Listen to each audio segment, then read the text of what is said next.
put my content creator hat on. Content for the content gods.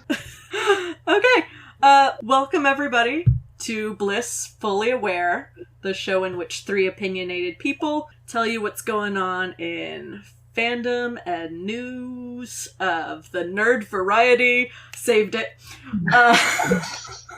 I'm Bliss, and as always, I'm joined by my two lovely co-hosts, Kelty and Kendra. Hello. Hello.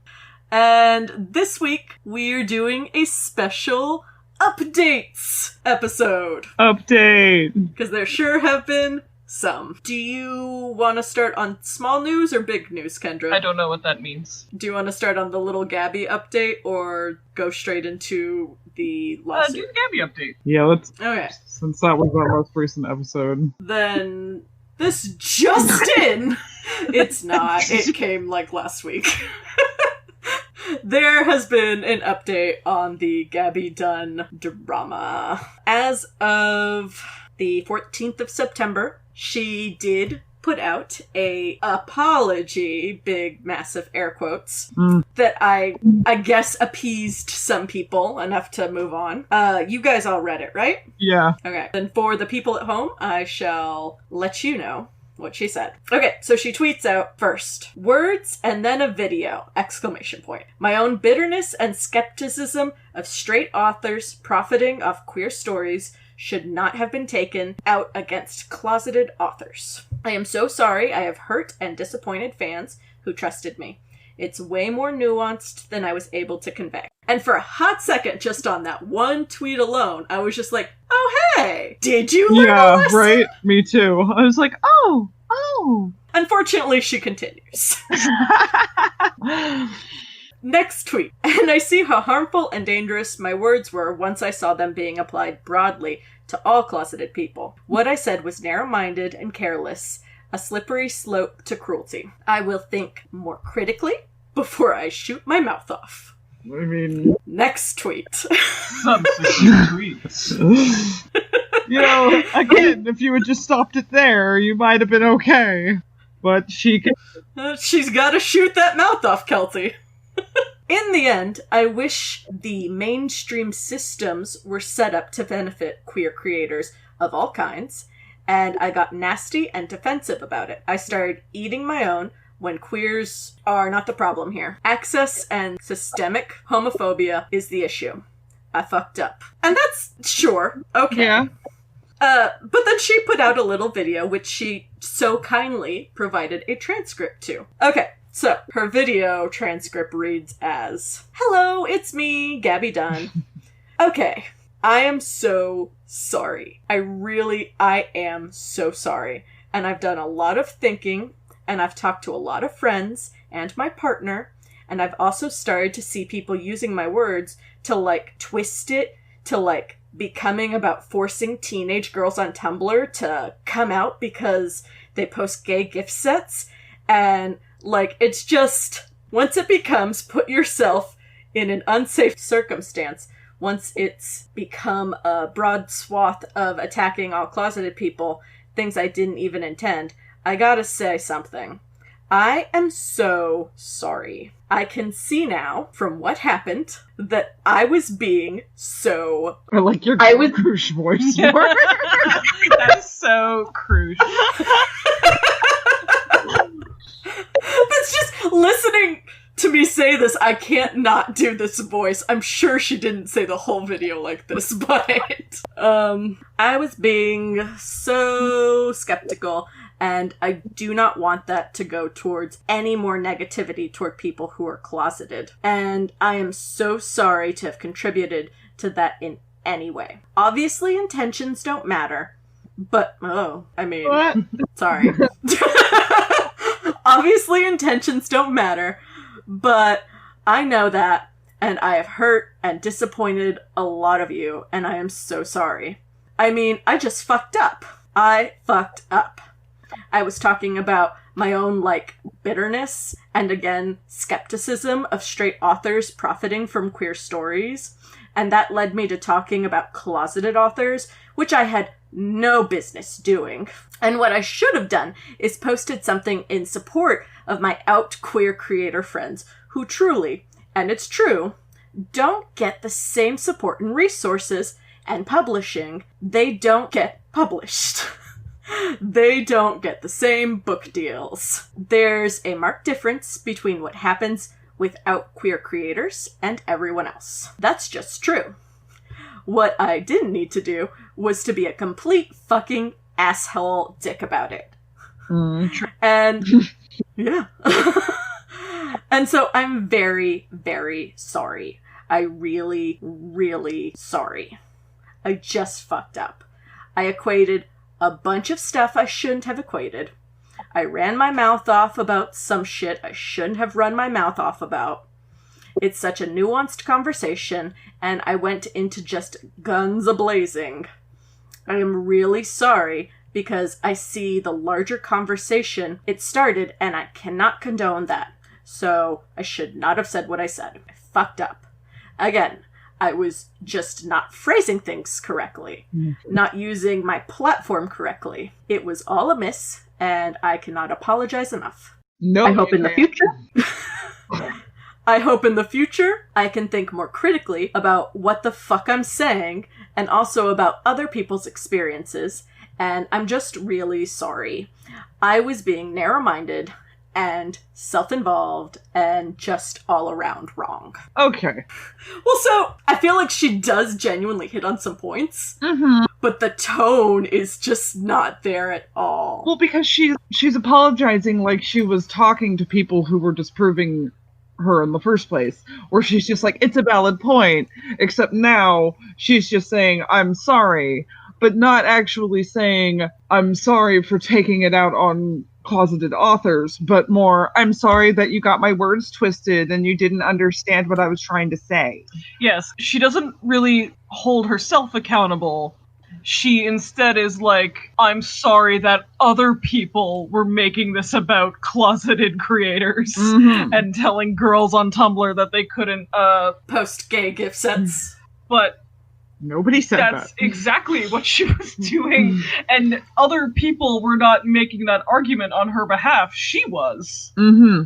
And like, And sorry. No, Go ahead. and she, again, singled out an author, Becky Abertali, and basically accused her of putting on, like, queer face, essentially, and has not walked that back or apologized for that. Like, this very personal, bitchy targeting of, like, a fellow queer author that she has not walked back or apologized for yet. Yeah. I also would love to see an apology for equating cis and heterosexual people to closeted people, which you did, Gabby, and Yes. never apologized for. She very much, several times, doubled down on her equation of people in the closet are the same as hetero people, and has not addressed that or walked it back or even really acknowledged that she said it.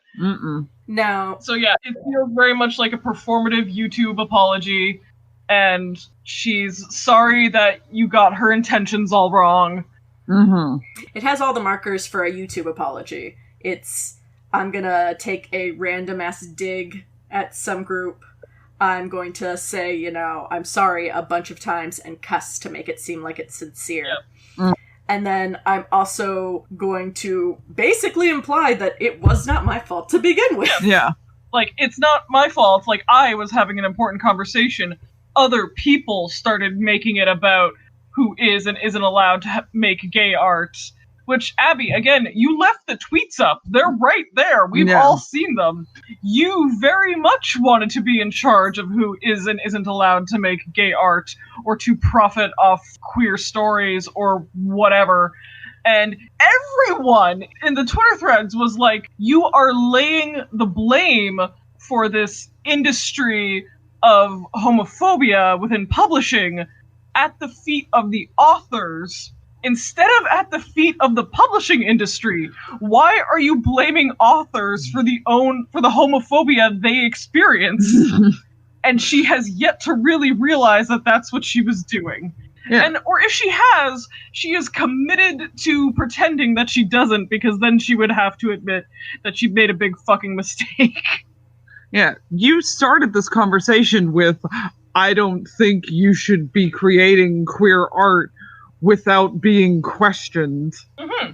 Which you said. Those were your words. You said those words at the very beginning. And again, and it's why everybody was upset with you at the very beginning. Have not deleted them. So Yeah. it's not like you have to go digging in the Wayback Machine for these receipts. No. I screen capped them because I thought that she was going to do that, but then she didn't, and I don't need to screen cap them. Out of curiosity, I went on today thinking, well, maybe she was just going to try and slyly delete them later, so it didn't look like she was just all out deleting them right away, but they're still up. Yeah. They are. Yeah, I keep looking at them because I'm just waiting. Oh, and also, fun fact, in her apology, endless air quotes, she disabled replies. Oh my god! That is my new least favorite thing about Twitter. Can I just... I get it. I get why they made it. I hate it. Public Twitters are a public forum. Yeah. And disabling the ability for people to comment and call you out on being an idiot is just the most asinine thing I've seen in a while that I can handle. Yeah. That's not, 2020. Yep. That's what we've come to at this point, is that now everyone just gets to yell into the void about how wrong they are and not be told that they're wrong, so they get to feel right still. Well, and I just... It drives me insane. I've seen a lot of people doing that lately, and I get it. It is just a new thing that assholes do when they tweet now. Uh-huh. Pardon me. So, yeah, it's a very schlocky, limp apology that is just very rehearsed, and because she doesn't actually address any of the real points people brought up, it makes me very suspect that she either A, doesn't understand why everyone was so mad still, or B, does understand and is just playing dumb to save face. Oh yeah, she's playing dumb. I hope, I'll be honest, I hope she's playing dumb, because otherwise there's something wrong. Because, you can't not know after everybody has told you point blank. You can't not know why everyone is angry with you. That just means that you're just an idiot. Well, and it irritates me because a lot of people I follow, podcasters and YouTubers, follow her.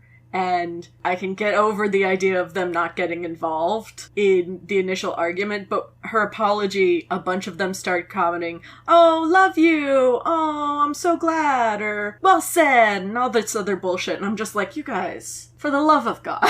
There is this great tweet, one of her most recent tweets, where she's, making a joke about, quarantines. She goes, "Have reached the part of quarantine where I'm actively trying to look hot on my community organizing Zoom calls." And the first reply is somebody going, "You should actively try to apologize to Becky Albertalli instead." Which is pretty funny. Mm-hmm.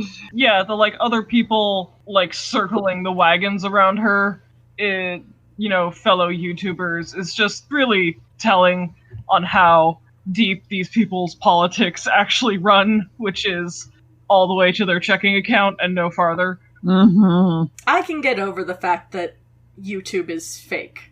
I know it, but it's the fake wokeness where I'm gonna say ACAB on my YouTube video and then proceed to not support any of the protests or actual political climate going on right now because I hit that buzzword, so I'm good. Mm-hmm. Or good deed done. Just be an exclusionist. I don't understand how you can proclaim yourself to be some kind of queer radical, but then also be an exclusionist. Yeah. I think the most heartbreaking thing was Becky Albertalli's Instagram post. I saw that. That was pretty heartbreaking. Yeah, this poor woman.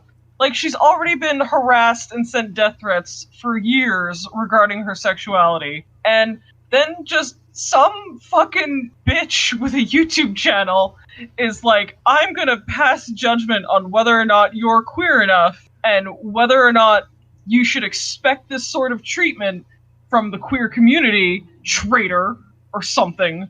Like it very much felt like Gaby considered Becky Albertalli a traitor for not being out at the time of publishing her books.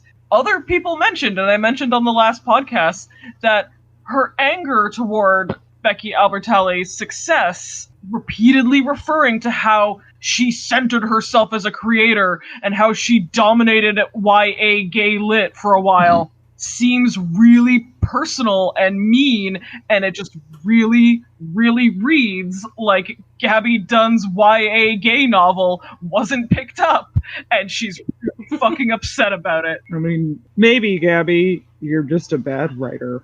That is... Gaby, send me that manuscript. I gotta read it. Yeah, like, hey, Gaby, if you want to pay me a little bit of your money, I will edit that shit for you. I am a brilliant copy editor. I will whip that manuscript into shape. You just gotta send me a little bit of your money. Mm-hmm. Send me some of those queer dollars, babe, and in the queer community, and I will get right on it. Spend it at the queer market. Yeah. Here's a queer market for you right here. So for the listeners at home, Becky's Instagram post was a picture of her when she was a little girl. And the caption reads, "Just a reminder that quote-unquote interesting community discourse isn't just discourse when it directly targets an actual human person while inflicting massive collateral damage on a group of people who are fairly likely to be in a position where they can't even speak about it. This is so personal and so traumatic, and I'm begging you to stop." And just poor Becky. Yeah. And, again, still haven't read her book, still haven't seen Love, Simon, still have no interest to. But, what the fuck is wrong with Gaby Dunn that she's going to harass this poor woman into, fucking a suicidal spiral for all we fucking know? Well, I mean, she hasn't worried about suicide. It's just more that her very targeted, attack, we can call it an attack on Becky Albertalli. She seems to think that part of her rant was good, actually. That part was fine. It's everything else that people have gotten wrong, when she doesn't seem to realize that everyone's actually quite upset that she targeted a queer author whose life was threatened, and said, well, what did you expect, Becky? Yeah. If you're going to be at the queer market, you got to be able to roll with some death threats. Yeah. I mean, that's in her apology, that she's very much no, my stuff about Becky Albertalli and publishing was good, actually. It was just that when other people misinterpreted it to be about closeted teenagers, that it was bad. And I even said last time, yes, I am sure homophobia exists in the publishing industry, and it is easier to get your book published if you are straight or straight passing. I have no doubt that all of that is true, but that is not the fault of individual authors. That is the fault of systematic homophobia that exists in every industry, including the publishing industry. And she's so fucking ass backwards about it to think that it is one author's responsibility. And the fact that she didn't seem to recognize that or apologize for that is just telling on herself super hard. Yeah, no. I wish I could believe that she lost any amount of sleep over it, but I know she didn't. No. Absolutely not. She just is, deleting replies off of her tweets and being like, oh, I'm right, so it's fine. I don't understand how you could do something like that, and all those people are telling you that you're wrong, and you don't realize that you're wrong. I just can't comprehend what you think you're saying. You're just harassing people who can't fight for themselves. People in the closet aren't going to come out and fight for themselves. They're scared they're in the closet. And this hardly makes them want to come out of the closet. Exactly. Well, you and your bullshit come into the queer community because it's great. Look at how we just harass people into coming out. Yeah, but be expected for some very invasive systematic questioning about every aspect of your identity if you want to even set foot in this community, bitch. Yeah. Like, that's somewhat of a mixed message, Gabby. Yeah. Like, speaking as somebody who is in the queer community, it's full of psychos, just like every community is. Yeah, it's full of some not great people. Yeah, it really sucks sometimes. There's a lot of infighting. There's a lot of garbage bullshit. There's a lot of gatekeeping. There's a lot of gatekeeping. Yeah, it's rough being in this community because we're all angry all the time because of all the gatekeeping from everybody else. We think we have the right to gatekeep each other, and it's all a bunch of bullshit. And really, that's on us. We need to work and make that less so, Gabby, with your bullshit. Christ. I mean, that's how my gay ass gets into a fight at the queer club for being a woman in the gay club. Yeah, exactly. Mm-hmm. Okay, so Gabby update done. Fuck her. For now, yeah. And in conclusion, she still sucks. Moving on. Do better, Gabby. So let's cut to ads for a second, because I'm sure whatever ads roll, they will be better, in fact, than Gabby. Only if you're there for the queer market.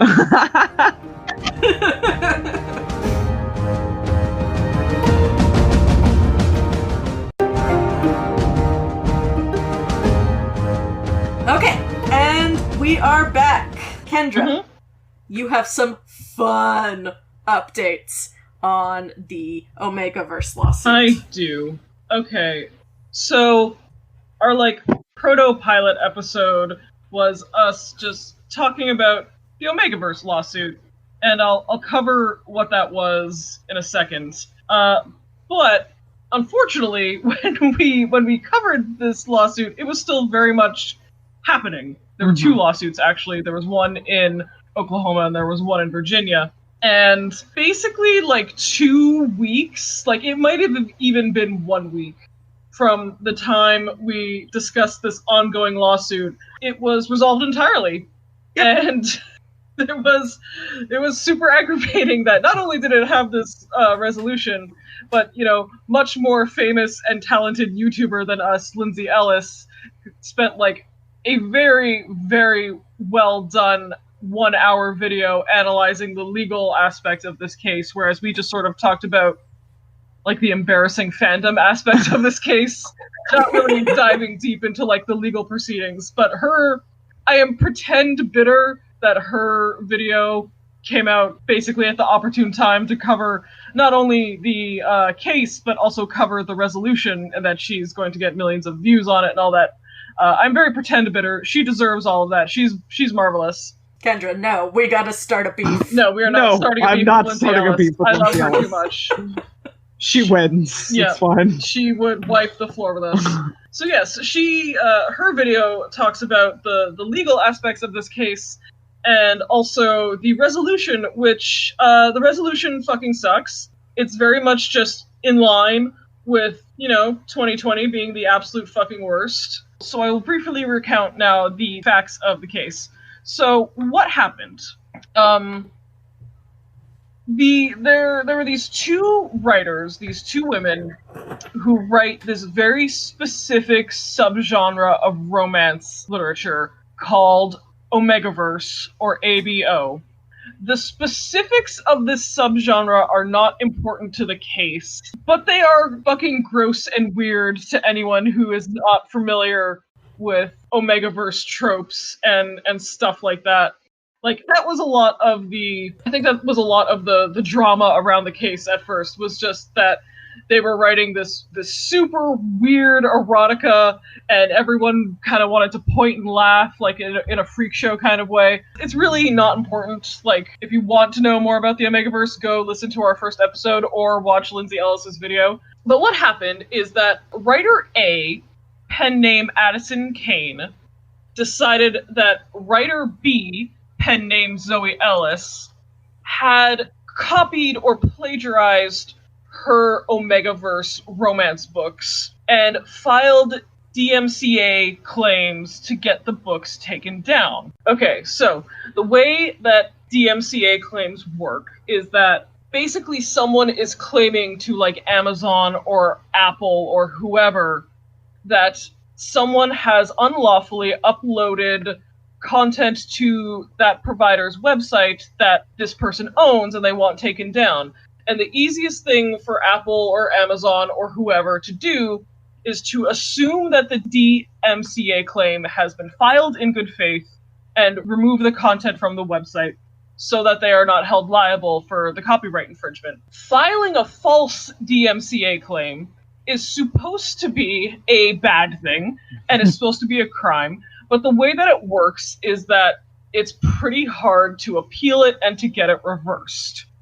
So, Addison Kane had been filing all these DMCA claims against Zoe Ellis's work, and her books were getting continually taken down as a result, despite the fact that Zoe Ellis was appealing them. So finally, Zoe Ellis sues Addison Kane and her publisher, Blushing Books, basically for abuse of the DMCA and a lot of other claims like, defamation of character and damages and so on and so on. And because the DMCA claims filed by Addison are bullshit. They are total bullshit. She is basically claiming to, own tropes and to own certain genres of fiction, which she can't and also doesn't. So, yes, the DMCAs that she filed are very much bullshit. And so the reason there are two lawsuits is because one is happening in Oklahoma and one is happening in Virginia, where Kane is based.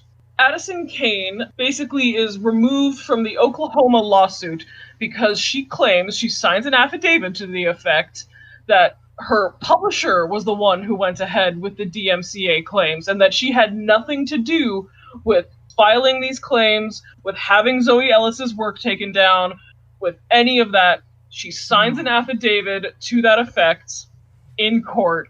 It's a court document you can go look up and find. And so the case moves on against Addison in Virginia. And so in the Virginia case, in discovery, Zoe Ellis's attorneys ask for emails, between Addison Kane and her publisher, amongst, I'm sure, thousands of other documents. And so basically in these emails, Addison Kane 100% conspires with her publisher to get these books taken down. Her publisher basically lets her call the shots on whether or not these claims should be filed, these books should be taken down, including one for a book that was not published yet. Oh. The third book in a trilogy, because basically, according to her own blog post, Addison Kane claims that because both trilogies ended with cliffhangers, that the work of Zoe Ellis was derivative of her work, basically implying that she thinks she owns the copyright to the concept of cliffhangers. Again, this is just wacky. It's so scummy and intellectually dishonest. And so, but going back to the discovery, where these emails are shown in court, it turns out that yes, Addison Kane is very much involved in these DMCA claims and collaborating with her publisher to get them filed and get them taken down. And that is perjury. She perjured herself in court because she signed an affidavit to the contrary, stating that she had no knowledge and no input. And so immediately, Zoe Ellis's lawyers want her to be charged with perjury. And 3 days later, the Oklahoma case is settled. It is settled.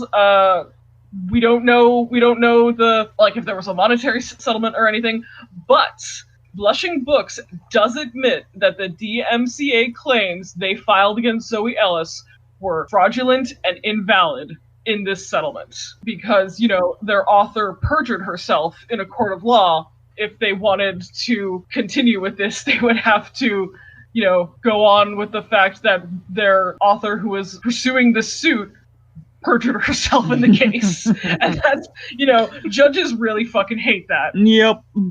So the Oklahoma case is settled. Things move on in the Virginia case. Basically, there is a lot of foot dragging and legal jargon because apparently what happens is Zoe Ellis runs out of money and she can no longer pursue her lawsuit against Blushing or against Addison Kane because Addison Kane is the defendant in the case in Virginia. And basically the case gets dismissed for failure to prosecute. And that's it. Just, she dissolves her legal company and can no longer she can't file this suit again, basically. So I want to describe to you what Addison Kane's interpretation of this event was. Yeah, it's pretty great. So, she writes on a blog post, August 17th of this year, that the lawsuits are over. Quote, the U.S. federal court in the Eastern District of Virginia has dismissed all claims against me with prejudice. All caps, bold. And for the record, with prejudice isn't like a special, like, underlining of the dismissal. Like, it's not like a dismissal 0.5. It just means that you can't bring this case once again before the court because they're mad that you failed to prosecute this case and you wasted everybody's time. Cases being dismissed without prejudice are pretty uncommon. And then, yeah, she claims, for those new to legal jargon, it is a serious matter for a judge to dismiss counts of a lawsuit with prejudice, all caps. And it is only done in the most egregious circumstances. That's a lie. That's just fucking not true. And she's hoping that anyone reading this doesn't know that. She also, in this post, apparently she had an incredible falling out with Blushing Books during this whole thing because, they had no fucking idea what they were doing about her copyright lawsuit, doesn't know how copyright law operates, and apparently doesn't know what a DMCA claim is for, because, they just flat out admitted that they were fraudulent because they had to settle the case because their author perjured herself. Oh yeah, she's very mad about the original New York Times article, actually, who says that it's incredibly unbiased and very rushed. And if you read the New York Times article, it's actually pretty fair to her, even though she didn't sit down for an interview with them, and Zoe Ellis did. Mm-hmm. Like, the New York Times article is really more like a freak show fascination. Like, it's like, ooh, can you copyright tropes? Can you copyright ideas or whatever? Which is not really what this case ended up being about. It was really just about abuse of the DMCA, which is a really fucking old...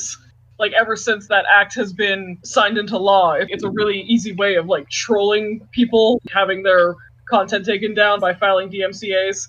And obviously, even though the fact that filing invalid DMCAs is supposed to be illegal, it doesn't really stop anyone. And yeah, she makes all kinds of wacky claims about Zoe Ellis having, like, weird sock puppet accounts and all of these things that just have no precedence or proof or evidence. Oh yeah, and there was a whole side digression about trying to get Zoe Ellis's true name revealed to the court so that she could be subpoenaed. And so here's the part I wanted to talk about, where she very much tries to skirt around the fact that she had perjured herself in the case against Blushing. So again, 2 separate lawsuits, one against Blushing Books, the one in Oklahoma, and one against Addison Kane personally, the one in Virginia where she resides. She had a huge falling out with her publisher over this because of their just absolute bungling of this case and of the initial DMCA claims. She apparently never had copyright filed on any of her works because she just sort of assumed that it was Blushing Books' responsibility to do that, and they didn't. So she had to do that later.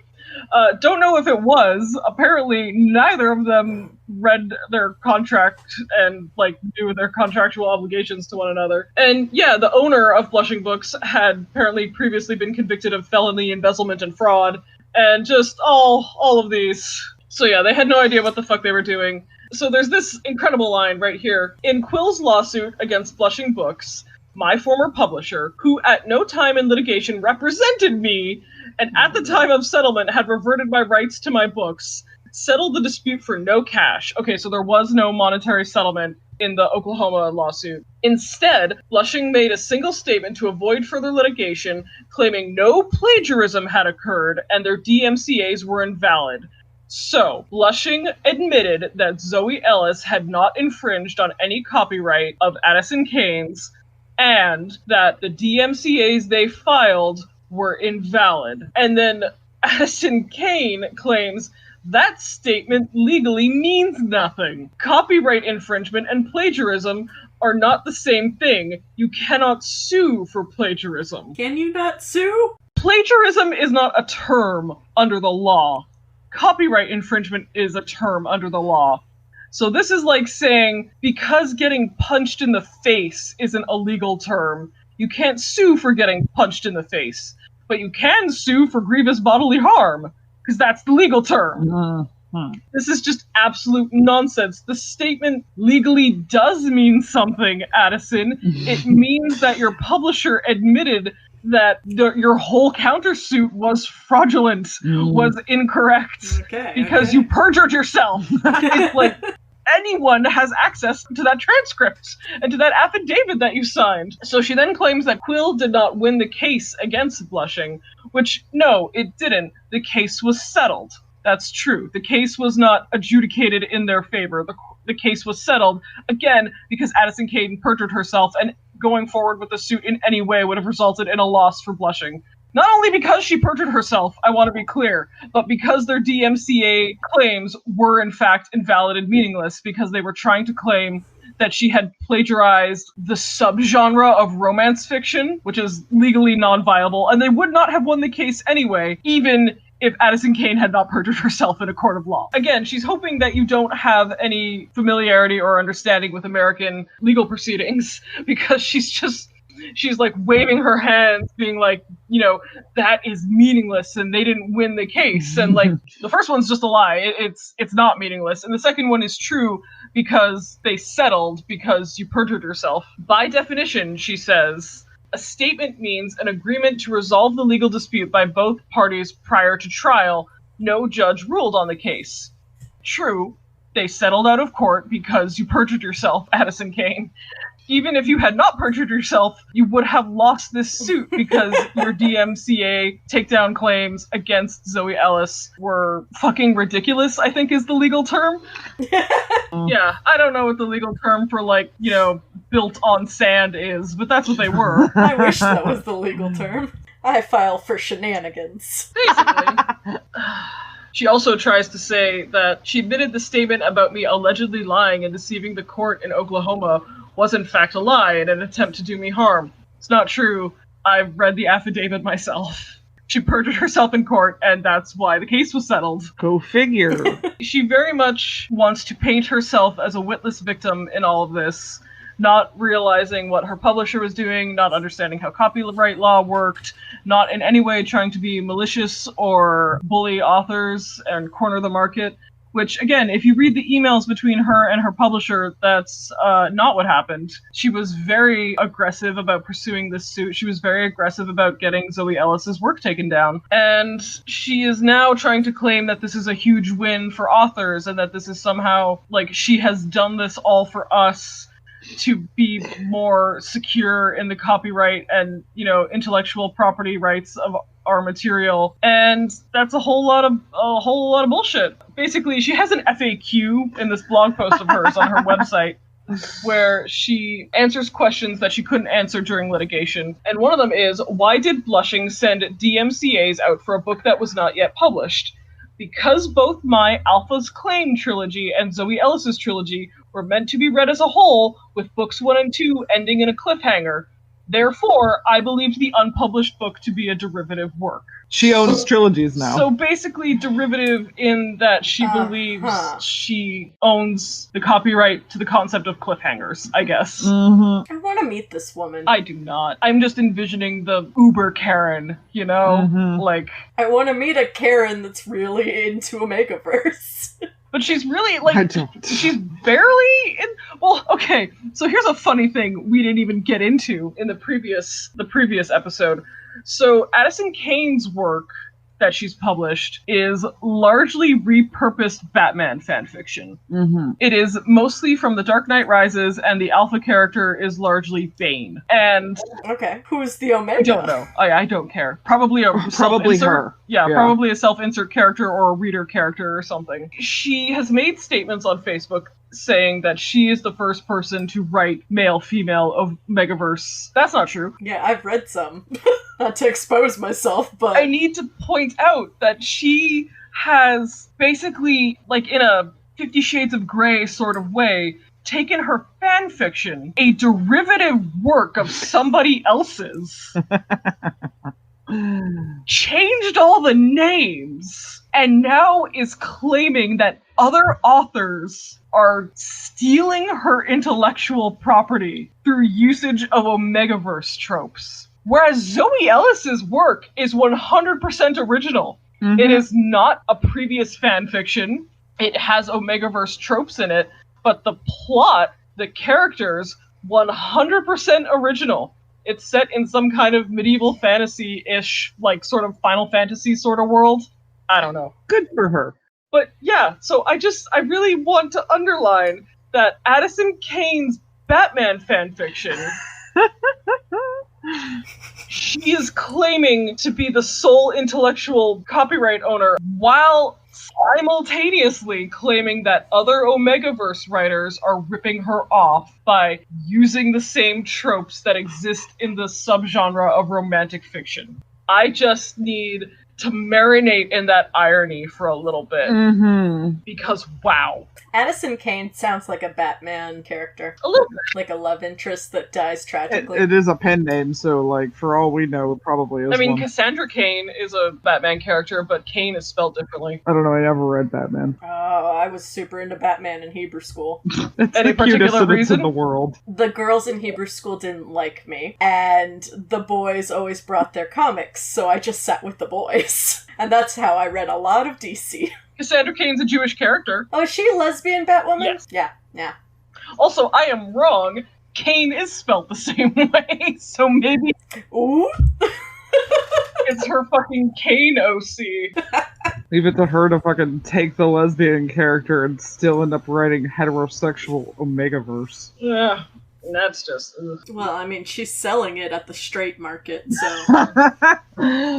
Ugh, not to out myself, but every time there are women in my Omegaverse fics, I just kind of skip over that whole existence. It's like, they do that thing. They do it with other women, though. It's not really important. I read a couple of them, just because I'm, like, morbidly curious how that works. Male, Omegaverse, I can understand. Male, female, if the female's Omega, sure. I get the logistics. You gotta convince me with the blah blah device in a female alpha.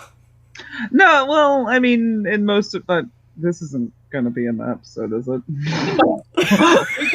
After this, we could just, like, discuss more broadly the issues of the Omegaverse. I kind of left it out because, again, it's not really relevant to the, like, case of copyright infringement and DMCA abuse. No, but it sure is weird and gross if you want to kill a couple minutes talking about it. I'm into it, yeah. I'm a big fan of the Omegaverse. I don't think it's gross. I think you're gross. Omegaverse has not cropped up in some fandoms that I thought it surely would, because it's a nice general trope that I'm like, it applies everywhere, and yet... Okay, so just for a minute, because we've talked about this in the last episode about how the Supernatural fandom developed it, right? You want to know the weird thing, though, is that they developed it in the RPF side of it. I remember you showing me one of those fics. Shut up! No, but like, no, the important thing is that in the universe of Supernatural, you could so easily just be like, bam, witches, whatever, werewolves, doesn't matter. Demons, whatever. You could just make up whatever, thank God we invented the blah blah device, and it's there. Why the hell is it in RPF? But I scoured for, like, ages. I found like maybe 2 or 3 and they were very vague. Like they weren't really, but yeah, like 2 or 3 fics that were actually in the universe of Supernatural, and it, like, what are you doing? Like, I don't understand. The show is, like, made for that, and you're like, nah, let's do it in RPF instead. Which, I'm not judging y'all. It's fine. But, like, why? I just, sometimes there's such low-hanging fruit for a fandom that I'm like, surely this is just gonna be rampant. And then it's nowhere. Exactly. Like, it's not really that I judge anybody. It's more just like, I don't understand why we didn't just grab that apple that's basically just on the floor there. Just pick up that apple. I don't get it, man. There's a surprising amount of it in the Teen Wolf fandom, because, I mean, yeah, sure, not. You're completely restructuring it. So then being a werewolf is secondary to being an alpha or an omega. That is weird. Oh, yeah. Because you're already an alpha, beta, or omega. No, because that's what the few Supernatural fics were like. They didn't just give me an excuse within the universe. They were just like, hey, you, we're it's Omegaverse. And it's like, why? You can just... Yeah, I'm fine with, like, you know, woo, magic, now Styles is an omega, or, you know, puberty, omega puberty. Omega puberty, how it be. And then it'd be like, sure, okay, that's believable within the parameters of this show. But instead it's like, the whole new AU! But they're still werewolves. Yeah, that just seems a little like overkill. What if you're an omega who's a werewolf, but then you kill the alpha, so you're the alpha now, but you're still an omega? Does that work? Does that happen? Wasn't Derek at the end of... Fucking spoilers for Teen Wolf. Didn't he end up being like a beta alpha? I don't know. That sounds really kinky, though. Wasn't Derek a fucking cuck? I mean, a little bit. I love him. It's fucking funny. But yeah, it's weird what people will do, because it's just kind of like, I don't understand why we didn't just... The path is marked very clearly, and we went the complete opposite direction, and, like, again, that's fine, but also, Okay, so, yeah, I need to just jump back in. Yeah, so apparently Addison Kane is going to walk away from this and her abuse of the DMCA with no legal ramifications whatsoever. And that's such a fucking bummer, man. Cool and good. She put this other author through hell for like 4 years, and there's no repercussions whatsoever, I guess, except everyone now knows because it was about freaky wolf porn, and so everyone took a special interest in the case and is now... The stink of this will never wash off of her. And it's also just hilarious that on her personal website, where she has this hilarious I did no wrong statement, and, you know, the courts were out to get me, and my publisher was out to get me, and Zoe Ellis was out to get me, all of the comments beneath it are just glowing adulation and support, which I imagine that's been pretty heavily moderated, because everything I've seen regarding her following Lindsay Ellis's coverage of this case has just been vitriolic. So I wouldn't be surprised if some of these are fake, or if she just deletes the bad ones.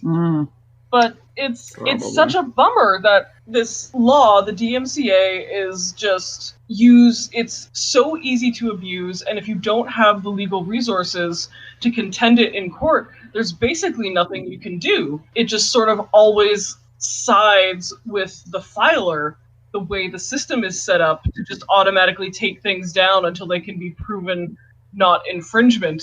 Yeah, that speaks to the really sort of sad state of copyright law in the internet age, and in largely due to corporations like the Walt Disney Corporation, because they personally have had a hand in rewriting copyright law so that their old properties never expire. The services of the court are supposed to be accessible equally to every citizen, and this very much shows that unless you have a fuck ton of money to throw at lawyers, they very much aren't. And in a super niche subculture like Omegaverse romance and fucking fanfiction tropes, it's really fucking dirty and nasty to drag your fucking filthy laundry through a court of law like this. In a subculture that's supposed to be a community and that is supposed to be supportive and uplifting. That's all I have to say, really. Like, it's not really about who owns ideas, it's really about the services of the court. One, not being accessible to everyone equally, and two, the law itself just being so fucking behind the times in terms of copyright and intellectual property. And I don't foresee that getting better soon, especially given the current status of American politics. Well, so didn't you say that Addison Kane had a GoFundMe? She was crowdfunding her legal fees? She was crowdfunding her legal fees. She has a little over $9,000 donated, but also it's been a year since anyone has donated to that, so I don't know. Good. I don't know what's up with that. I was perusing her personal sites to get, her take, because Zoe Ellis has basically vanished because she basically had a limited legal entity that was filing these on her behalf, and when she ran out of money and failed to prosecute her case and the case was dismissed, she basically hasn't turned up. And not for nothing, Addison, but the fact that it was so easy, apparently, for you to just make Bane into somebody else just tells me you're not very good at writing. Well, it also tells me that the market for this sort of thing is not about writing. Like, this might seem a little naive for me to say, but, I enjoy my share of smut. I think sex is good, and you can advance a story through sex. You can learn a lot about characters through sex. You can learn a lot about characters' relationships through sex. And I don't necessarily think that sex has to be just smut. I think it can advance the story. I think it can have, a foundational place in the story. And I like the characters, in order for the sex to be enjoyable and not boring, I have to be invested in the characters some way. They can't just be two porn star mannequins, people I don't know or care about or have any interest in, just fucking. I could just watch mainstream porn for that.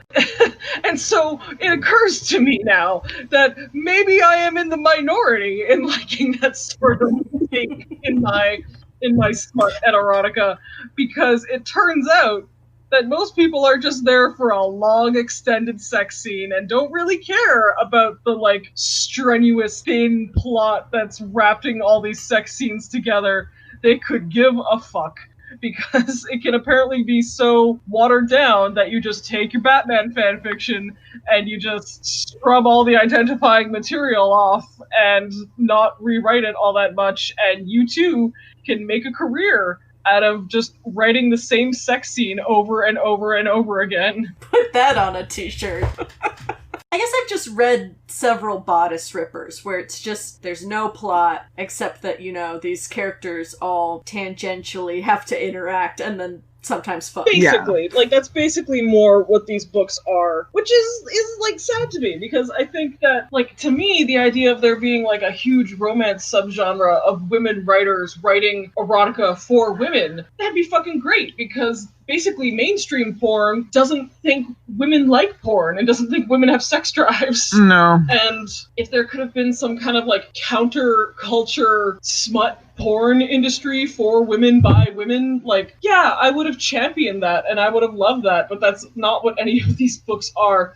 I have read a few. Before this ever happened, one of my favorite pastimes was to go onto the self-published section of Amazon and try and find just the strangest cover art for self-published romance books that I could find. And I found some doozies. And they were so doozy, in fact, that I downloaded a few of them and read them. And they're not great, yeah. And in fairness, I did go searching for the weirdest ones. I did not go searching for the ones that were of the best quality. Mm-hmm. So it's entirely possible that what I am looking for exists out there somewhere. If it does, it is the exception and not the rule, is what I have found. Well, here's to hoping it changes. Mm-hmm. I mean, what I am looking for largely, I can find in fanfiction, which I am okay with. And, yes, the level of garbage in fanfiction is more because there is no barrier to entry. Also, the level of good stuff is more, so I just have to look a little harder. And at least it's free.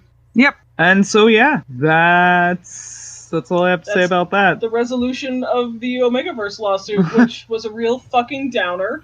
The bad guy won, continuing with the theme of 2020. Yep. And isn't that great? That's just Fucking sad. So disappointing. That guy won and then got $9,000. Well, I mean, I'm sure that went to their lawyer. I don't care. I wanted her to at least win and be out of money. She won and gets to brag about it. Mm-hmm. Well, yeah, and now gets to post on her website saying that this was a huge vindication of her original claims, which it wasn't, and it's not, but unless you actually read the fucking legal jargon, you'll never find that out. Again, keeping with 2020, is people just lying straight to your face, and there's nothing you can do about it.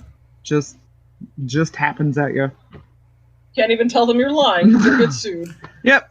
You'll get in trouble. They'll tell you that actually you are the villain here, and they'll have you murdered or something. You'll disappear into an unmarked van. The stakes on this got really high really fast. Trying to incorporate, like, you know, just some of the political unrest going on in America. You guys suck.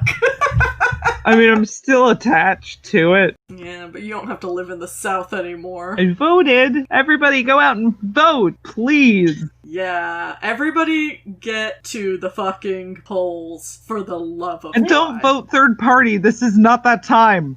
No, this is not that moment. This is a lifeboat off the Titanic moment. This is not, I want my third-party candidate protest vote moment. I mean, Joseph Robinette Biden is better than a bullet to the brain. Exactly. So. That's what I'm saying. Like, I understand people are unhappy with Joe Biden, but if he loses this election, this might very well be the last election America ever has. And good luck voting third party when there are no more elections.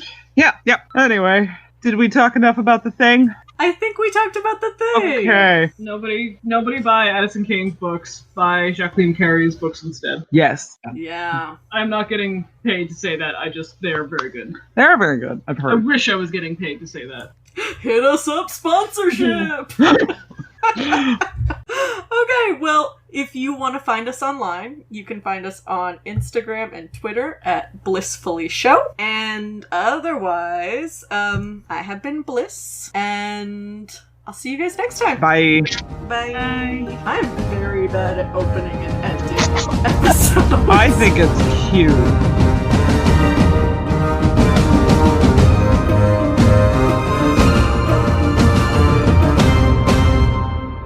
Oh, let's start a council of queers. Let's do it.